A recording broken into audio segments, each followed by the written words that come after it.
asalaamaaleykum mbokki Sénégal Actu asalaamaaleykum waa diaspora bi asalaamaaleykum képp ku ñuy seetaan ci àdduna bi seen émission actu politique dellu si waat tey nañu am benn kàngam boo xamante ni moom la ñu fiy dalal muy l'honorable député Cheikh Bamba Dièye di ancien ministre di ancien tamit maire Saint-Louis tey moom la ñu fas yéene waxtaan ak moom ci wàllum actualité réew mi rawatina ci wàllum politique monsieur Dièye ñi ngi lay nuyu di la dalal jàmm ci fii si Sénégal Actu TV. jërëjëf Seydina maa ngi lay nuyu di la ziyaara di kontaan loolu ci dalal gi nga ma dalal ci Sénégal Actu di si profité wu nag di nuyu mbooleem doomi Sénégal yi nekk ci biir réew mi ak yi nekk ci bitim réew di profité ci occasion bi pour souhaiter leen par avance une très belle et heureuse année jàmm ak xewal ak teraanga boo xamee ni dina yaatu ba doomu Sénégal yëpp gis ci seen bopp.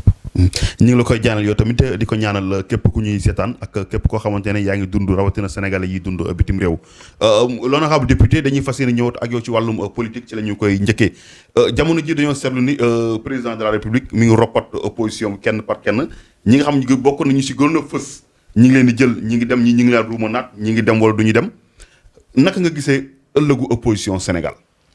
jàpp naa ni opposition bi tey jii la waalo gën a aay ndax lii Macky Sall def maanaam di rocc ci biir opposition bi dafa xaw a demee ni day roppi ñi nga xamee ni ñoom ñoo ànd te jëf ju mel noonu buy am toujours day clarifier day leeral taxawaay opposition bi ndax mën nañu jàpp ni bu roppi bi jeexee ña fay des ñooñu war naa wér ci bopp sénégalais yépp ni ñii ay opposants yu wér lañu te am ay opposants yu wér dafa am yu bare yu muy indil Sénégal bi si njëkk mooy que ni waaw déet waaw bi wax ju leerul ji day daal di dakk ñaareel ba opposition dëgg dina xam lan mooy waru garam maanaam mu surveiller gouvernement bañ a nekk ci réaction mais di activer ay taxawaay yoo xamee ni dina dem ci sàmm ak aar alalu réew mi jàmmi réew mi ak naataange ak sutura doomu Sénégal yi ba pare wëlbatiku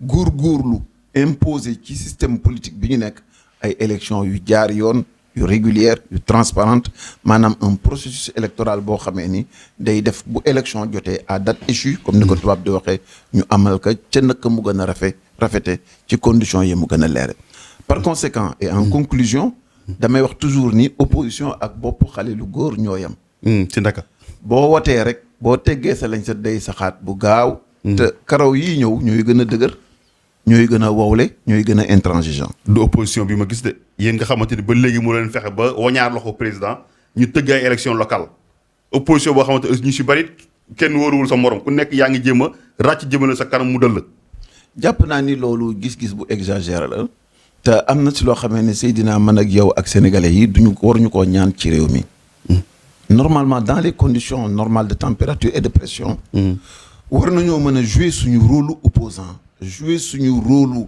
alerte ak suñu rôle veille vigilante bi ñu war a def jëm ci alalu réew mi ak tey ñu réew mi sans pour autant que dëkk bi nekk sens dessus sens dessous donc li ñu laaj parce que li fi xew Macky Sall def ko ci opposition bi du lu yomb du lu tuuti ndax ay kàngam lañu woon ci biir opposition bi bu ñu xëyee ni ñoom bàyyi nañu la ñu jàppoon fekki nañu Macky Sall foog mu am benn temps de latence boo xamee ni nit ñi dinañ ci profiter pour defaraat seen toogaay et je pense que ni situation bu nekk day indi ci sénégalais yëpp et particulièrement ci opposition bi day indi résilience ndax bu ñu la naxee benn yoon fii nga échoué ci unité fait nga am ay jafe-jafe pour dajale nit ñi ba pare am ay urgence électorale am besoin boo xamee ne da nga am loo ëmbal Sénégal ci xalaat ci yéene ci gis-gis te bëgg mu sotti pour jëriñ sénégalais yi je pense que ni loolee lépp ay points positifs la yoo xamee ni dafa ludul rek gën a consolider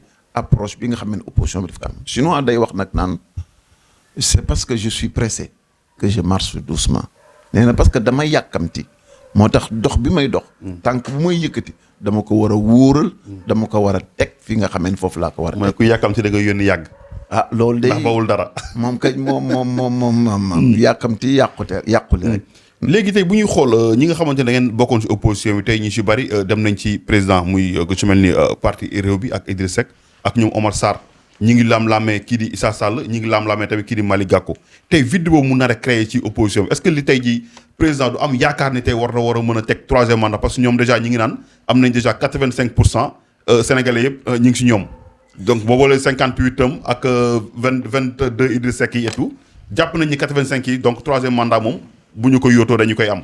sa gis-gis rafet na lool sa analyse aussi juste na li lay waral rek mooy dañuy dellu gannaaw man ak yow.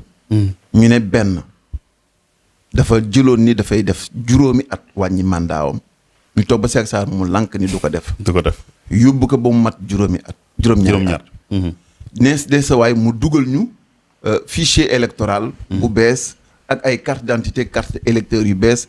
jël presque 50 milliards ak lu topp. def ko ci biir. nga ni déedawaay mu indil ñu lii nga xamee ni mooy parrainage indil ñu caution. ba pare nag singali maanaam jël acharnement bu jéggi dayoo teg ko ci ñi nga xamee ni ñooy lenn ci leader politique yi nekk ci réew mi ñii ñu ngi nekk ci diggante tribunal demal ak dellu si.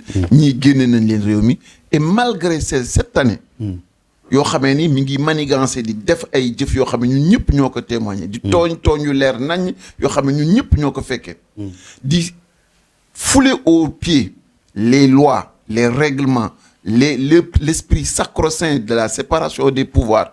Un principe fondateur de l'immunité parlementaire te yooyu yëpp on les a foulés aux pieds muy ay préjudices yoo xamee ni ci démocratie Sénégal ci fi Sénégal tolloon kenn xamul nu mu toll. Et malgré tout in fine. bu mu wootee ba pare 58% la am mu firi ni ñaari sénégalais yoo jël. kenn ki d'accord muy benn. tey jii mu xar ni nag bu continuer ñu respecter calendrier électoral bi. heure bi waroon na fekk ñu def ay élections locales ba pare. te la tax nangoo ko def. ba indi dialogue. gars yi ruumandaat ci biir. def seen ay trafic ak seen ay affaires ci biir la mu ci jublu woon mooy da doon daw syndrome 2009 bi daloon maître Abdoulaye Wade. mais tey la moo da waroon nekk taxawaay opposition bi. si ab président bu nangu tëgg ay élection fa laay jëm rek. parce que bu ñu àndee rek ci justesse su question ak pertinence su question bi nga posé. ñu analyser que man ak yow ñun ak sénégalais yépp dinañu gindiku. muy benn waajaa ngi nii pendant juróom-ñaari at. mi ngi dëpp di dippi ci processus électoral globalu Sénégal pour am benn résultat boo xam ne ca fin ba dafa xàjjale Sénégal benn boo gis. àndul ci li muy def.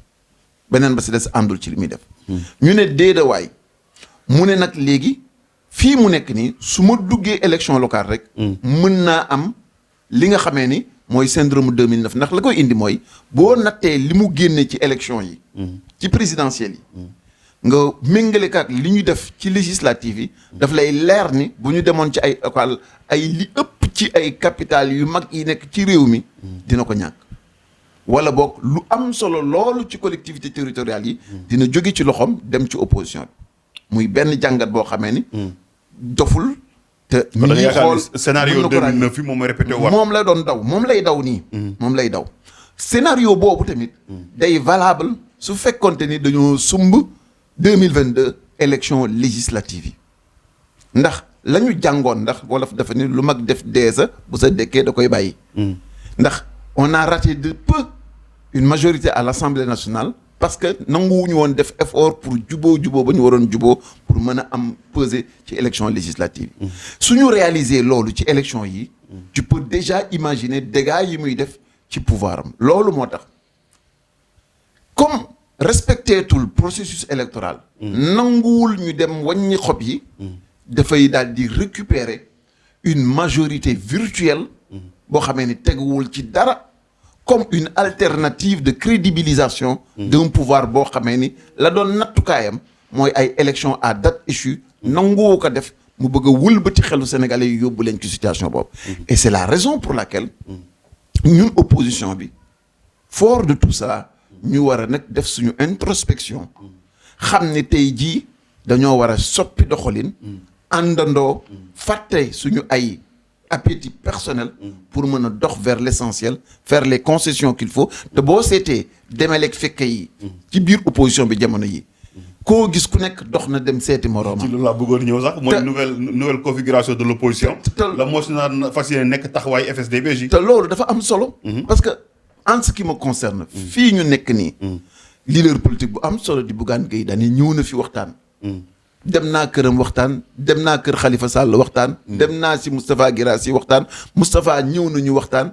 et cetera ba ci Abdou Mbaye amul pratiquement li ñu waroon waxal ña ca des néew na te ni ñu amee man sama wàllu bopp ak ñi nga xamee ne ñoom laay waxal ni ñu ku nekk suñu amee initiative boobu noonu la ñeneen ñi amee initiative boobu ce qui veut dire que ni y a quelque chose de nouveau am na lu am solo loo xamee ni acteurs politiques du Sénégal yi surtout de l'opposition comprendre nañ ko ñu ngi anticiper ci affaire boobu et c'est important c'est pourquoi ma lay wax ni suñu énergie suñu pas-pas suñu yéene yëpp mooy loolu mooy justifier li taxoon ma seetu Ousmane Sonko ñoon la ñuy def pour dajaloo pour li nga xam ne mooy farata yu ñu bokk muy transparence ak régularité élection te ni maanaam ñu amal élection yi ca date yañ ko war a amal lu mu ci mënti defee fichier bu parewulee nañu samp carte yi ñu voté nañu war a voté yooyu dafa di ay engagement yoo xam ne am na solo te ñun ñëpp moom la ñuy dox et c'est pourquoi ma ni la qui veut aller loin non seulement ménage sa monture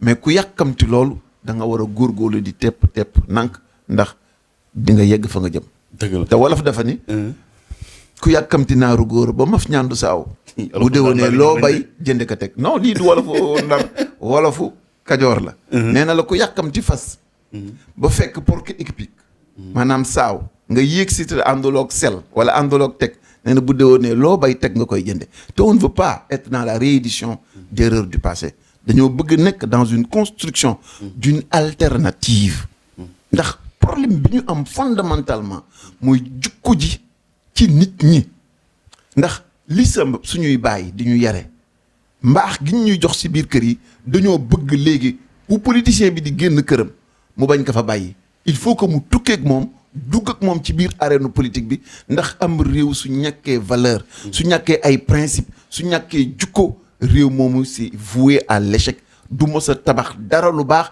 ndax bañ nga bañ na sa njàmbu xaan nga tout est foutu au départ lépp yàqu na ca base ba te li ñu jàngal ñun li ñu gëm ñun et ce que je revendique man mooy la maam Cheikh Ibra Fall doon wax jëf jël ñàq tedd Serigne Touba dafa ni ñu mbir mu nekk da nga ci war a xam li nga moomal sa bopp li nga bokk ak say mbokk ak li sa yoon nekkul Sidi Hadj Malick daal di ni bul ko sañ yow kot bul ko wax yow kot bul ko mën yow kot on a dans notre substrat culturel dans notre socle des valeurs des référentiels un milliard de fois plus démocratique plus juste plus équitable mu war a doon sëkk suñuy cëslaay suñu wéeruwaay wulis ñu naan Machiavel wala ñuy jàng ab tubaab boo xamee ni kenn xamul ay fan la ak nan la il faut que ñu delluwaat suñu xam nga tamit yow tamit il faut que nga delluwaat xool sa doxalin parce que ànd nga fekk Macky Sall si tàqali ko la mujj Idrissa Seck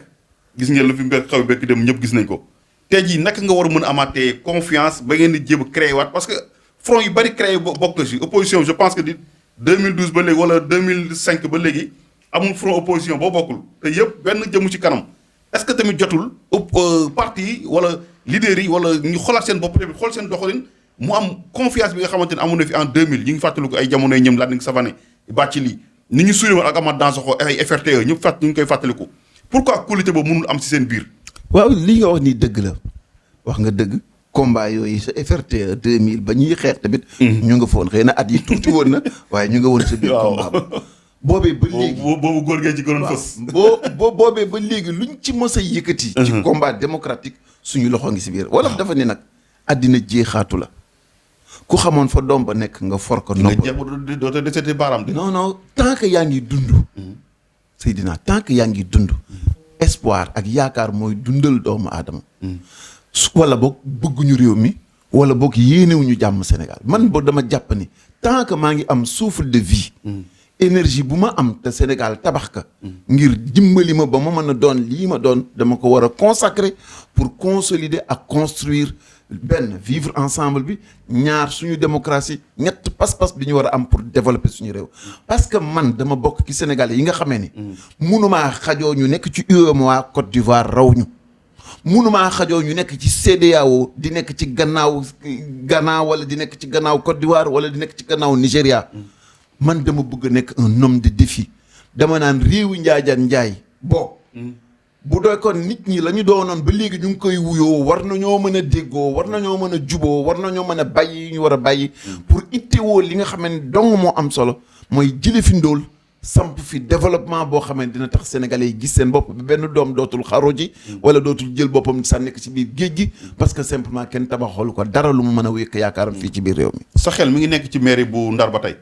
tant que maa ngi dund tant que maa ngi mën tant que maa ngi am sañ-sañ di am xel ak xalaat Ndar moom ci sama biir xol la nekk lu ma yéene Sénégal lu mu rëy Sénégal bu nekk na nga xamee ne yéene ju toll noonu laa am jëm ci dëkk boobu nga xamee ne fa la ñu teg sama laaxu génte donc par conséquent tant que maa ngi am yëg-yëg nii mën naa indil Ndar lu bare te wallaay bu ma tagguma sama bopp xëccuma mbir mi jëm ci sama bopp sama bilan ak sama résultat mooy wax pour man tant que loolu mi ngi nekk si man je pense que je suis un parmi les meilleurs profils yi nga xamee ne mën nañu génn Ndar ci situation bii mu nekk taxawal ka yëkkati ko ndax dafa di ville boo xamee ni ci wàllu diine ci wàllu aada ci wàllu histoire ci wàllu pas-pas ci wàllu Sénégal dafa nekk ci biir xolu Sénégal te defar ko melal ka na mu war a mel dafa war a nekk benn ci escalier yi njëkk yi nga xam ne moo war a annoncer mouvement d'ensemble bi ñu am pour développer Sénégal. te pourtant ñu ngi bëgg a jéem a xool boulevard bi nga xam moom mooy Général de Gaulle ñu war ko dippee Macky Sall yow ci ñu ko compte ci nga bokk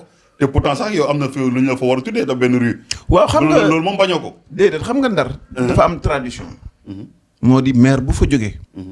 conseil municipal ba ca des. dina góorgóorlu ba wut benn mandarga. buñ la defal. loolu moo tax avenue ba fa gën a gudd gën fa rafet. man moom laa jël tudde ko Ousmane Masseck Ndiaye. yal na yàlla yokk leeram fa mu nekk. donc c'est normal et légitime. que ma mën a dégg ni conseil municipal Ndar. parce que je suis pas demandeur. yàgg na nag de. non attends ma mën a dégg ni conseil municipal Ndar. am nañu yéene googu. ni nga xamee noonu lañ ko bëgg a defalee beneen maire bu tudd Bekkaay Sow mais li may wax man. moo di fii ñu toll nii. lu conseil municipal def. conseil municipal bu leen wuute. wala bu wuute ba leen wuute bu nekk. da nga war a bàyyi xel ca la nga xamee ni motiver woon na leen si bu njëkk ba ñu def ko. ndax boo nee da ngay dindi rue de Paris. muy rue boo xamee dañ ko tuddee benn nit. ndax tuddatul rue de Paris.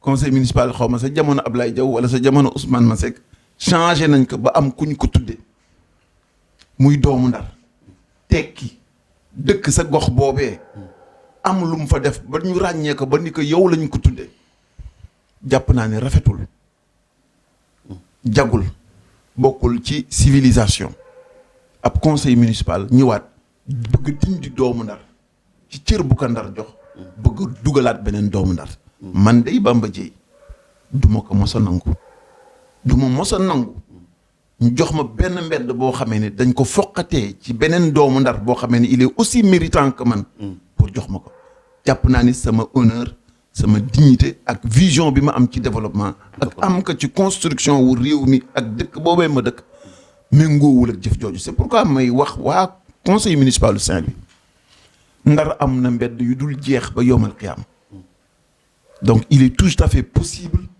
bàyyil la nga xamee ne conseil municipal joxoon na ko doomu Ndar ci teraanga ñu bàyyi kaak moom bu dee am nañu yéene man jox ma ñu seet faneen foo xamee ne bokkul ak loolu ñu jox ma étant entendu que je suis encore assez jeune et que rien ne presse à mon niveau ñaareel ba nag loolee ñu dippi ni nag ni dañ koy tuddee ah waaw dañuy sargal président fu ñu tuddee ab maire kay war fa mën a tuddee ab président sikkul waaye tamit ab dëkk du conseil municipal rek doomi dëkk ba tamit daf cee bokk ndax dafa am un principe essentiel boo xamee ni moom la ñu tëggee décentralisation muy le principe de la participation et de l'inclusivité maanaam dañoo bëgg ni ñuy téye gox yi ak gox-goxaat yi balaa ngaa décider nga ànd caag doomi dëkk ba benn ci xalaat bi ñaar ba pare ci décision bi te xaw naa demee ne ni tey jii coow la fi amoon ca place Faidherbe ak bëgg-bëgg gi doomu Ndar yi amoon ñi Faidherbe méngootul ak Sénégal gu moom boppam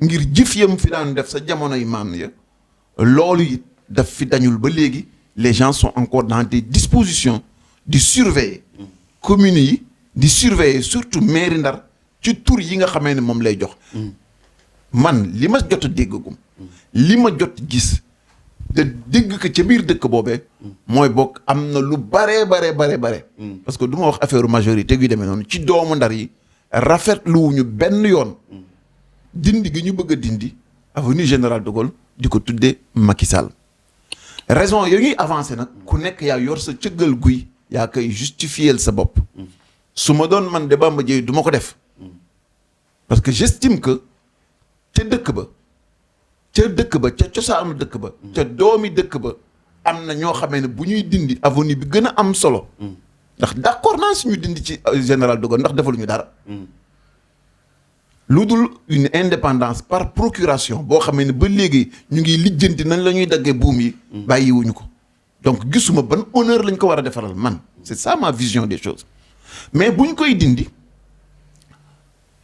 bu jege amee gën a jege dafa am bu cër amee dafa am koo xam ne ci moom la gën a xejji wëlis ci keneen. muy kan. ndax da nga naan muy ñan. ngay wax ñan. ak ñoo bare. du ma fi nekk di lim ndax dafa di domaine bu sensible. loolu moo tax ba ma nekkee maire. ma samp benn commission spéciale jël magi dëkk ba. def ca jël ay experts def ci. jël lenn ci conseil municipal def ci jël ADC def ca biir.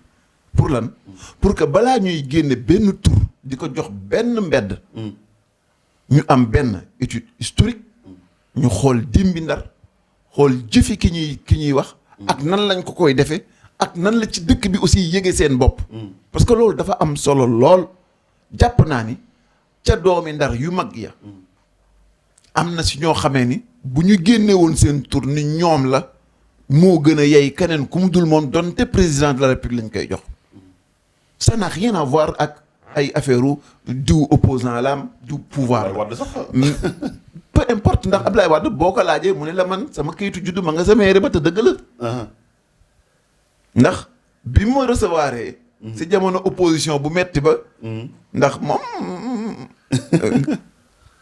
mag la borom xel la et c'est un très grand intellectuel malgré toute l'opposition bu ñu recevoir ñun mairie Saint-Louis lim ñu njëkk a wax mooy yéen def leen nànk man doomu Ndar laa ndax man sama kayitu juddu ma nga sa biir mairie ba ok doomu Kolda la doomu non mais doomu Ndar la mais ñun Ndar li ñu intéressé ñun mooy kayitu juddu maître Abdoulaye Wade président de la République ma nga si suñuy biir mairie loolu mooy suñu teraanga et ñu ngi ciy sant yàlla bu baax a baax et par conséquent j'estime que ni ci situation yu mel noonu pour éviter la ñu daloon ca statut ba pour éviter coow lu amul benn njëriñ nañu may ngalawaay par rapport ak l'esprit de la décentralisation ak de la territorialisation des politiques publiques et des décisions nañuy may nopp nit ñi te bañ leen obligé ñuy accepter loo xamee ni seen yaram nanguwu ko seen xel nanguwu ko seen bëgg-bëgg nanguwu ko ndax lu waay wax ñoom ña fa juddoo seen i maam ak seen i maamaat juddoo foofu ñoo gën a yey keneen ku dul ñoom ci dëkk boobu et je pense que ni yoonu jàmm moo ëpp doole fuuf yoonu conflit ak xëccoo goo xamee ni finalité ba amul benn sens surtout que ni ñun xam nañu suñu président Afrique yëpp bu France tisoolee ñu ne ko yarhamukallah comme bu France tisoolee ñu ne ko yarhamukallah est-ce que ñoom seen président dina gis bu rafet ñu fal li De Gaulle fal ko comme ñoom ay taalibe France la ñu moo tax wolof naan boo toogoon tamit di nga ko nekk de moo tax mani giñ naa ko ci màggu borom Tuubaa laa la wax ñu la giñ naa ko ci màggu borom Tuubaa dans ma vie d'hier d'aujourd'hui et de demain dans mes fonctions publiques je n'ai d'autres autorités que les Sénégalais loolu moom dama ci xare j'ai toujours refusé toutes les portes qui ont été ouvertes pour que mu am ay liens de redevabilité par rapport à une autre entité que la citoyenneté et les citoyens sénégalais loolu moo tax mani la ak suñu génération ak ñu mel na man dernière buum yi nga xamee moom la ñu France yeewee bu ñu amee doole ci réew mi su bopp fële ca bu assemblée ñu amee bopp ci réew mi doole ci réew mi buum yuy dog la parce que on ne peut pas vouloir une chose et son contraire mënuñu construire suñu développement ci ay chaînes yoo xamee ni chaque jour dañuy plomber di ñu gën a yóbbu ci suuf ndax buum yooyu defe naa ni bu dul woon pour indépendance par procuration bi te 1960 la ña fi nekkoon waroon góorgóorlu dog ko mais comme doguñu ko ba léegi c'est notre responsabilité. doguñu ko ba 2011 nga yeewaat sa bopp mbokk yi seen émission Sénégal actu politique fii Sénégal Actu TV ñi fi dalal l'honorable député Cheikh Bamba Dièye te dafa mel ni bu ñu la dégloo ngay wax dafa mel ni ba tey digéré woo défaite bi nga xamante ni jëlee woon nga ko ci maire bu Saint-Louis parce que fan yi dégg naa si seen yenn suñu ay confrères yàq nga lu mel ni xeme kii di Mansour Faye bilan boobu moom daanaka ku la déglu moom day yaakaar ni Mansour Faye boo fa toogee ba tey defu fa dara alors que am na ay réalisations yoo xamante ne waa Ndar yi gis nañ ko fa. non xam nga demewul noonu Cheikh gis nga man. man gëm naa yàlla lool. maa ngi jaan yàlla it mu dollil ma ko bu baax a baax. ndax Serigne Touba mi ñu yaakaar dafay wax ni àddina lu mu la jox. ki sa nawle la ko jëlee. te ne bis dina ñëw dina ko nangu ci yow jox ko keneen. donc ce principe immuable de la mutation des choses et li nga xam ne mooy le caractère fini de nos vies loolu lu ma encaissé la. surtout que ni bu fekkente ni Mansour Faye du jaambur ci man ndax man ak moom ñoo dalandoo lycée Pétavin ci même année bokkandoo même classe ce n'est pas à un étranger c'est à un Sénégalais et à un Saint-Louisien bilan xajam na de te bilan wam man xajamalu ma ko moo ko xajamalal boppam si naka dama la koy indil ci anam yu leer nañ bi ma fa ñëwee dama fa fekkoon idée de projet laa la wax moo waxtaan ak agence française de développement defar ay TDR yu bees terme de référence yu bees ñu tudde ko programme de développement touristique li mu wéree ni Minerve est né de la tête de Jupiter noonu la mu wéree ni man le programme de développement touristique dans tous ses contours c'est mon œuvre ma jële ko ca lañ ko doon xayma yóbbu ko ba mu yegg ci 17 milliards de nos francs dolli ci ay yeneen projet ba mu yegg une valeur de 25 milliards pas ay projet yoo xam ne day nekk ci ngelaw de projet bu nekk boo xamee ni financement mi ngi ci biir réew mi ba ma fa jógee loolu rek laa lay génneel nelaw ba état wu Sénégal constaté ni mairie Saint-Louis mënul gérer projet bi ñu nangu ko ci seen loxo dénk ko APIX loolu mooy premier échec te alors que ni la décentralisation dafa war a consacrer l'irréversibilité des responsabilités yi nga xam ne dañ koy délégué mu jóge ci pouvoir local mu jóge ci pouvoir national dem ci pouvoir local au nom de la subsidiarité du principe nga xamee ni lu ñu mën a def ci suuf waratuñu ko yéegeeti mu dem ca kaw neel benn ba may dem ma bàyyi ko ak usine pavé bu bees tàq mu sàggan ba kees ya ubbiwuñu ko ba affaire ya maxe ba raam ba jeex ba furaas mbala mi qualité bi aussi desoon na non gis nga moi j'ai trop de respect pour Saint-Louis trop de respect pour Saint-Louis ndax man tubaab du ma yeb tubaab ak keneen di yeb kooku ba di laaj ka tubaab ba doon dof-doflu di jéem a jël ca ferraayu pont Faidherbe maa ngi moom tribunal la ñu teere ji tribunal la ñu teere ji moo am ci 1 mois de prison waaw demal seen gouvernement yi ndax kenn su sa kaar yi fi bàyyi woon yëpp pan nañ waaw ne waa defal nag mu wuti ay une dizaine de bus indi mu nekk la seule ville du Sénégal boo xamee ni le transport scolaire est gratuit comme la am États-Unis ak feneen xam nga sax ndax États-Unis c'est gratuit mais fii moom Ndar xaleel day dugg dem jàngi dellu si te du fay ñaari dërëm bi ma paree bay dem la ñu commencé jël oto ya di leen démonter benn par benn yii ñu mayee ko ñeneen yii ñu mayee ko beneen parce que ils avaient benn ambition mooy la politique de la terre brûlée ma jëlee leen ñeenti ambulance médicalisée jox leen ko fa teg une unité de gériatrie ñaari médecins ak 15 infirmiers yoo xam ne ñooy wër ci quartier yi fekk mag yi nga xam ne amuñu koppar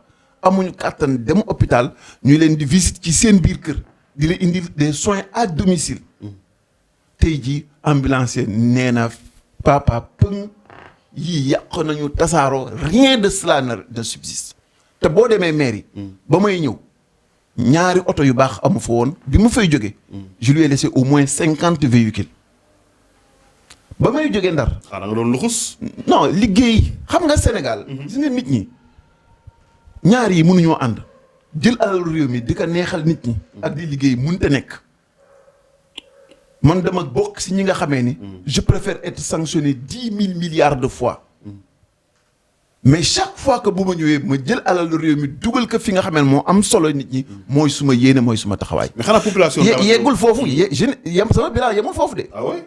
dem naa ba ONU Habitat lijjanteeg ambassade du Japon ak gouvernement au Japon. ñu jox ñu 2 millions de dollars ñu tabax 68 kër. contre le changement climatique. doxal ci Sénégal ba ngay gis ban dëkk. loolee am. la preuve c'est tellement judicieux. que nit ñi sax fa léegi cité Bamba Dièye lañ ko tuddee. c'est tellement judicieux tamit tax ñu jëlee la fa. waaw parce que tey jii. moo tax ñun ñu war a commencer dimbali nit ñi. ndax Cheikh Moussa Ka dafa ni. ñàkk baaxul ci waaju baax. day tas këram xolam di jeex. wolof ji nag daal di ne kuy bëgg a lab. ku la tàllal jaas yi nga jàpp ci. nous avons un problème. moom laa la doon junj sa tàmbali ba ni bu ñuy politique sénégalais kon léegi. mooy ñeenti feebar yi. moom la ñu sàggante politiciens yi dugal ñu. muy lan. daw res. benn. bëgg lu yomb. ñaar. fan sàcc. ñett. faral tooñkat. ñeent. daw res. bëgg lu yomb. fan sàcc. faral tooñkat. yii tant que mi ngi am ci Sénégal gii. il n'y aura jamais de compétition équitable. ndax bu fekkente ni man dama ni. j'assume samay mission ak rigueur bi homme politique bu bëgg réewam war a def. je préfère être sanctionné 1000 fois mais la ma doon wax waa Ndar. dama ni leen bu ngeen ma joxee alal ji kenn du ko sabare kenn du ko may kenn du ko tëggee te noonee laa ko defee. loolu daanaka dégg nga koy wax. waaw non gis nga man am ne nga drapeau moom kenn du la ko tuddee moom. non du ma ko def. ni nga nekk naa fa ba kile kenn pare na la wu ma ñaari dërëm parce que aw ma jotam. benn aussi du ma ko nangu. alal ji moom moomal sama bopp boo ko soxla mun naa la ko jox waaye li réew mi moom. boo ci dugalee te laaj leen waa mairie ba laajal waa trésor. ndax jamono ya ma nekkee Ndar man. sama benn agent ndax mos naa ñeme jël ñaari dërëm ci keesu mairie Saint-Louis. ku ko ci mos a def ku nekk musiba dal la.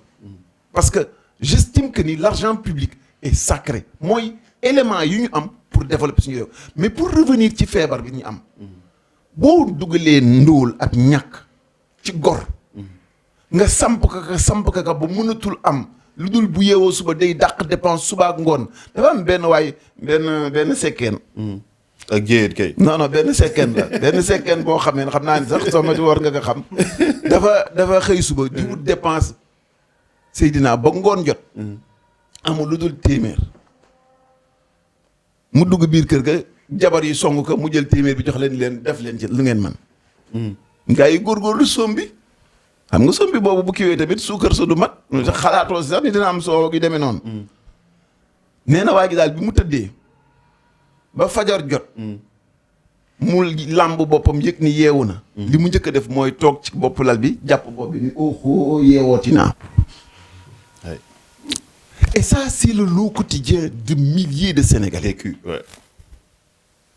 mais nit ñu mel noonu boo leen fragiliser boo leen seetaanee ba seeni doom yi di dugg ci biir géej gi di dem ñoom ñu nekkee jafe-jafe yu ñu nekkee tu ne crois pas que ni ñu war a mën a am réaction wu ni bu élection jotee nga indi 800 millions wala 1 milliard ci dëkk bu ndaw mel na Ndar ku sóoli ku nekk nga dox ko 50 000 ku ne asalaamaaleykum nga ni ko am 25 nii kii ba sax nga ni ko 500 000 ngi nii ni nga jox ko ci loo xamee ni ci quelques jours d'élection loo xamee ni mosute yaakaar ni ci at bi dina ko am li sénégalais yi di wax ci jamono yi mooy man de sama carte bi doxewuma ko dara amaluma benn njariñ parce que amatuñu ngëm-ngëm amatuñu yaakaar ci politique et c'est la raison pour laquelle nit dina gagner élection te du am dëgg nit dina gagner élection sax ci bopp dëkk wala sax ci bopp réew te amalu leen benn njariñ parce que mënuloo gëm ni li ñuy dund ci Sénégal yépp di ko dund ci Sénégal bu ñu voté nga gis suffrage yi mu génne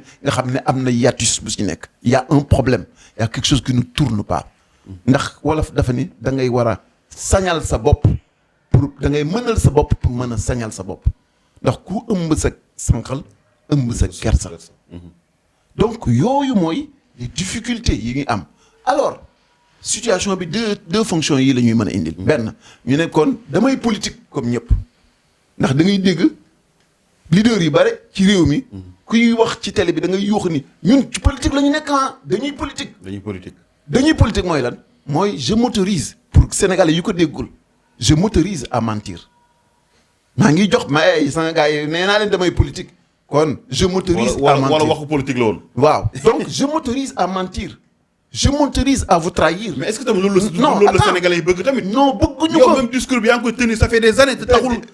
dina pour nga dem assemblée sax. plus fort reste ngay dem wala nga lëngaloo kenn pour dem. alhamdulilah mosuma dem plus fort reste daal na si yàlla musal waaw mais bu ma doon dem plus fort reste sax mu jar ko bu ñu ma doon gagné 1000 milliards de fois laa ni mu jar ko parce que man li ma gëm. loolu ngay def. li ma gëm moom dong laay def te la bay doon dunde ba sax si kim bu goree war naa mën a continuer loolu ba faatu. mais Sakho deful lu gën pepp. moi j'ai existé avant la politique. mais xam nga tamit. mais attends mais Seydina. et politique dafa am vertu d'exemple. mais comment se fait barewul si yéen de. mais dañ ko war a samp nag. te loolu ñu ngi déglu Moussa Sy berki démb lu mu fi waxul Khalifa Sall amul koo xamante ne lu ma le grand maire lu ko tuddee woon taxaw si télé bi naan Khalifa Sall dafa yaakaar moom rek moom Dakar moomu ko bu ñëwee parcelle dama ko fay dóor. mais loolu lan lañ leen di gëmee. xam nga loolu. dafa war a permettre nag sénégalais yi ñuy jàng di takk tey téye.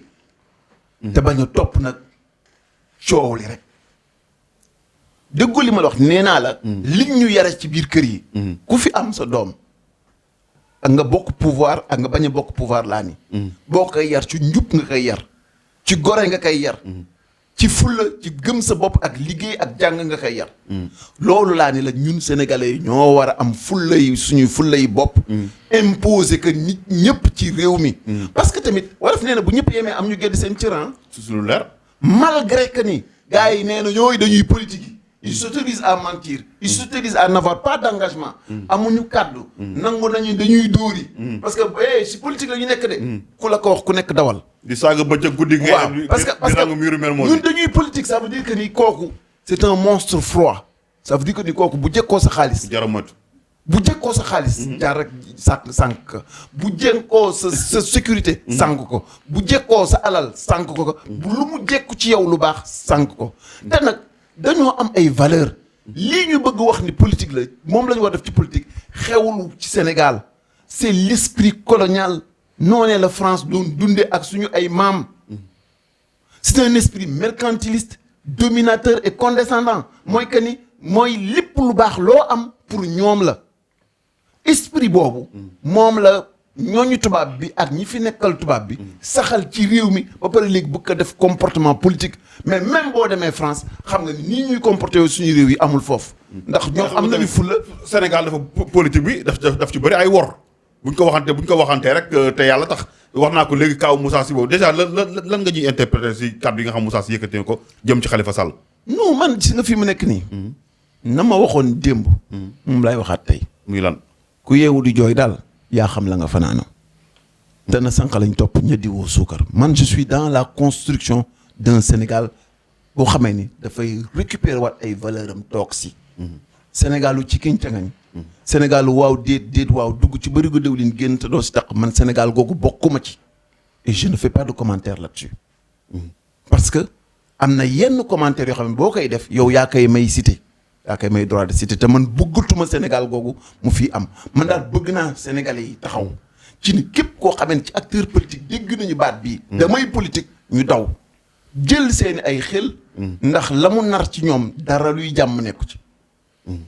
parce que il s'autorise le mensonge il s'autorise le vol il s'autorise la corruption et il s'autorise la violence sur ses adversaires loolu mooy politique te ñun politique bi ñu jàng Cheikh Abdoulaye dafa ni mooy sàkki pexe yu dagan ngir jariñ sa askan Sëriñ Tuubaa ni njiit dëgg mooy ka nga xamee ni lu mu am bokk ak yow te loo am mu bàyyi ak yow doo ragal loxoom doo ragal laminam c'est ça le Sénégal c'est ça ce Sénégal là moom moo tax te yi ñuy daw di dem Touba moo tax ñuy daw di dem Tivaouane moo tax ñuy daw di dem fii Yoff te yooyu laa ni la suñu ay maam jaaroon ba nit ñi topp leen ñii fi taxaw am cër moo xam ci diine la moo xam ci aada la amuñu choix amatuñu obligation te waratuñu leen permettre leneen lu dul fa ndox daan taa démb ak bërki démb ñu teg fa seen tànk parce que loolu mooy seen warugar loolu mooy seen est-ce que kon yaakaar nga ni tey suppression maire des villes yi nga xam ñu ngi koy wax muy Thiès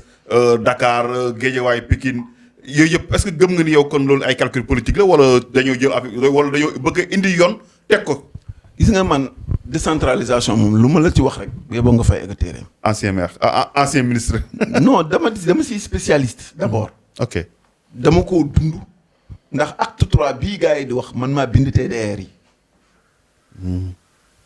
waaw kon balaa si kenn di wax li ma si wax moom mooy la ca nekk ca fond ba.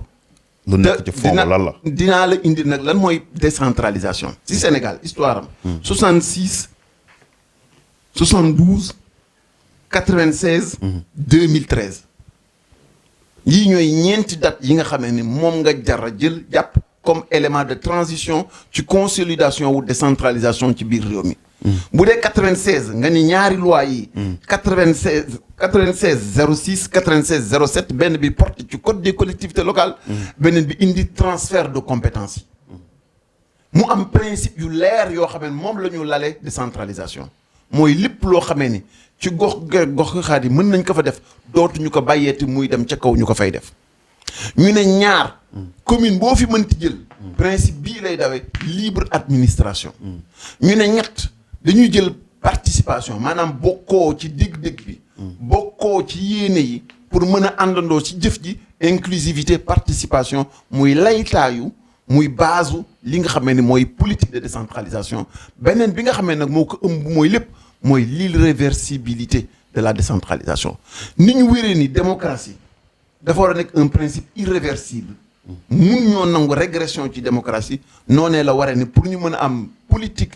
territorialisation des politiques publiques il faut que ñu refuser la régression ci li nga xam ne mooy politique de décentralisation tey jii bu fekkente ni commune de ville yi suffrage universel moo leen fay yóbbu nga xëy suba rocc ci suffrage universel boobu indi décret delloo nga ñu 1972 ba lu jiitu 1972 jamono ya nga xamee ni gouverneurs yi ak préfet yi ak sous-préfet yi ñoo yore suuf seeg territoire yi di ci galayaabe di yaataa yumbe di def nu leen neex ndax décentralisation aussi li ko indi ci Afrique mooy échec boo xamee ni gouvernement yi am nañ ko ci indi transparence ci indi reddition des comptes ci indi aussi wàcce politique yi ba nit ñi gis ci seen bopp loolu moo tax société civile yi ONG yi partenaire public au développement partenaire au développement yi poolek ak politique publique yi ñëpp àndandoo yi ni nañu commencé nag di joxe cër pour nit ñi yëg seen bopp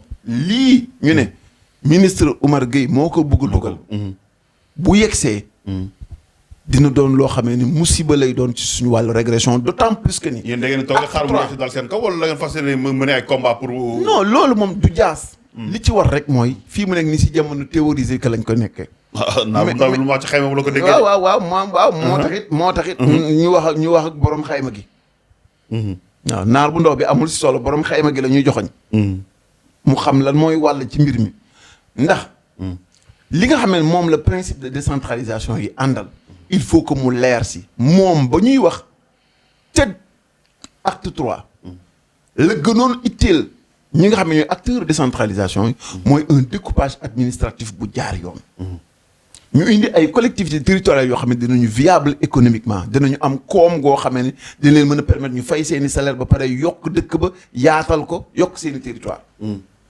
tey jii boo visité 500 et quelques collectivités territoriales yi am ci réew mi bare na ci yoo xam ne ni seeni recette ay 100 000 200 000 300 000 lay doon ce qui veut dire que ni c'est des critères politiciens ñoo taxoon ñu samp leen nga ñëw Ndakaaru gii experts yi bi ñu xalaatee ci découpage bi njëkk bi juróom benn commune collectivité territoriale lañ fi waxoon juróom benn waaye comme jamono parti socialiste la te politique politicienne moo ëppoon ci li ñuy def ñu ne 19 coordination la ñu am daal di taw bi affaire bi ba mu yegg 19 coordination bu nekk am sa commune ku nekk yow est-ce que tu comprends ay golf sud yooyu yëpp non est-ce que tu comprends mépris bi nit ñi am ci doomu Sénégal mais Sénégal yi dañuy bàyyi rek gars yi di leen jéggi seen kaw waaw mais xam nga problème bi lan la problème de formation la parce que nit ki loo xamul mënuloo ko àtte gis nga même wàllu citoyenneté man damay wax toujours jàpp leen ngeen téye nee naa leen citoyenneté kenn du ko judduwaale dañ koy tabax ci yow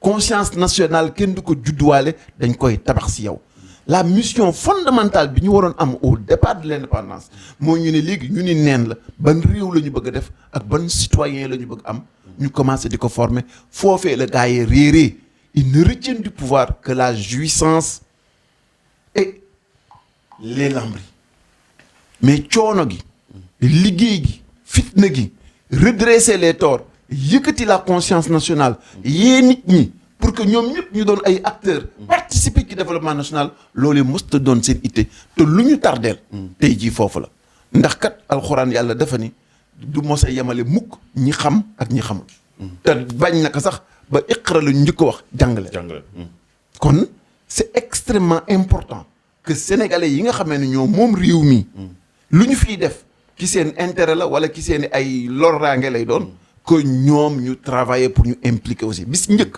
mooy ñetti principe yi la ñu war a tàmbali commencé ko dugal te loolu dafa war a valable ci sëriñ si valable ci homme politique yi valable ci citoyens yi muy méritocratie lu ay mérité wul waruñu ko jox beneen bi moo di que ni certitude de la sanction ku wàcc yoon doomu koo mën a doon ñu teg la ci yoon ñetteel ba mooy képp koo xam ne jox nañ la fi cër nga fen ci say ay fonction publique dañoo war a àndandoo ñun ñëpp bañ a noppalu ba ñu folli la ndax kat la Cheikh Ablaye Dièye doon wax kat moo fi nekk ba léegi nee na Sénégal li ko yàq dañuy jël cëru jàmbaar jox yaafus ñu jël cëru boroom xam-xam jox cuune ndax gars yi kat dinañ ko woy nee na rang bi doxul ñu ne ko lu tax rang bi doxul mu ne gumbaaka jiite la fañ topp ci ginnaaw affaire yi nag bu ñu muusee tuuti wala ñu wut ay njàccaar teg leen ci kanam gumbaaki mbokkam bu ñu muusee te bëgg yegg fa ñu jëm dañoo war a am ku nekk nga am conscience ci say capacité am conscience aussi ci say limite kii tànn am yéene ni buy tànn waaw kañ dootul tànnati waa ji nga xamee ni day xaar ba mu neex mu indi ay oto yu dul jeex sifflé non mu ko mën a distribuer te nag lii si gën a metti waaw yow Seydina ndax di nga nekk ci sa biir saal ànd ak say njaboot benn waaye yàlla jóge ca àll dugg ni la jël rocc ci télé bi yóbbu nga toog di ko seetaan mu rocc wekk rideau yooyu yóbbu nga toog di ko seetaan mu jël armoire yaag yoon yóbbu nga ni ba mu laal yére yi nga toog di ko seetaan mu jël la mu war a jël yëpp nga toog di ko seetaan mu ñëw fekk la ba siis bi nga toog ni la jógal nga jóg mu rocc ci ko yóbbu teg ci biti ni la kaay woowal ma oto ñu yeb ko si nga toog di ko seetaan mais ñun loolu la ñuy def ci suñu réew mi mais tey loolu la ñuy suñu réew mi waral ñuy wax waxu coowal troisième mandat boobu mooy question mujj sax ñu ngi may def si ñoom temps bi jeex na ñu ñëw si wàllum troisième mandat bi nee nañ légalement may na ko mu def troisième mandat parce que constitution nee nañ mandat bu njëkk bi bokk ci comme li ñuy daloon même scénario bu ak Ablaye Wade mooy ñëwaat jàppoon ni moom moo war a ñëwaat en 2024 ndaxte ba léegi ñu ngi ruuma daan ni Macky Sall ci tànku laajaat troisième mandat ci la nekk. xam nga ñun dañoo am plusieurs problèmes tey jii Afrique li ko lëmbe mooy coowal troisième mandat. ñu ko fi jot def jàll nañ de. te ñoom ñëpp Guinée Côte d'Ivoire waaw déglu rek ñoom ñëpp ñoo bokk même méthode. fichier électoral rétention wu carte électeur caution parrainage ak bundaxataal seeni ay acteurs politiques ñoom ñëpp ñoo bokk même méthodologie kon ñoom ñoo bokk sëriñ. ki seen sëriñ. ça fait peur nag ça fait peur mais ñoom ñëpp ñoo bokk sëriñ ñoom ñëpp ñooy réagir pour les mêmes intérêts ñoom ñëpp ñooy liggéeyal pour le même patron. kuy patron bi. mooy tubaab bi. et c'est la raison pour laquelle nga mën a jël 1000 milliards dugal ko ci train boo xamee ne amul la njariñ. 2019 ba léegi ñu ne déeta waay nga jël 300 milliards dugal ko ci BRT.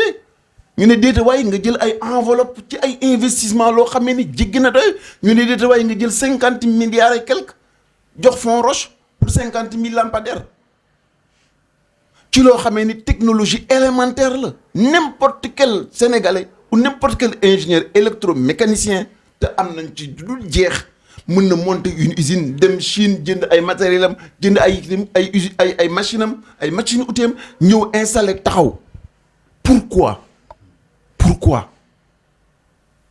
ñun ñu moom suñu bopp moom suñu réew te li baax ci suñu réew yëpp ay jàmbur koy moom li koy waral mooy foofu la mbir mi nekk et warulaa jaaxal. ku la abali gët fu ko neex ngay warulaa jaaxal bu ëllëgee. coowal 3e mandat fekk ñu fi.